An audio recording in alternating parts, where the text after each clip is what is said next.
Welcome to our video where we tackle a common problem faced by many developers when working with poolers data frames. The problem at hand involves filtering a data frame for dates that are closest to a given date. This scenario often arises when dealing with time series data and needing to find the nearest data points based on a specific date. Let's dive into this problem and explore a solution together. In the solution provided, we can efficiently filter the data frame without the need for creating a temporary column. By directly using the filter method, we are able to compare the absolute differences between the dates and the target date.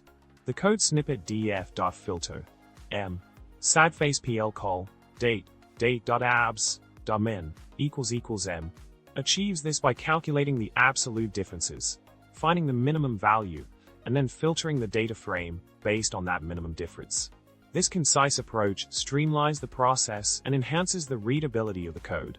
Building upon the previous step, another way to filter the data frame for the nearest dates is by assigning the absolute differences to a variable diff. With this action, we can then use df.filter diff.min == diff to filter the data frame based on the minimum absolute difference in dates. This method provides a clear and effective way to achieve the desired outcome without extra complexity. Continuing with our journey to filter the data frame for the closest dates, the final step involves displaying the filtered results. By applying the filtering condition, we obtain a data frame that only includes rows with dates closest to the specified date. The refined data frame showcases the records that align closely with the target date, offering a streamlined and effective solution to the initial problem.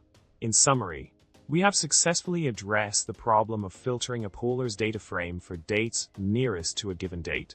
By leveraging the filter method with efficient comparisons, we managed to achieve the desired outcome without the need for additional temporary columns.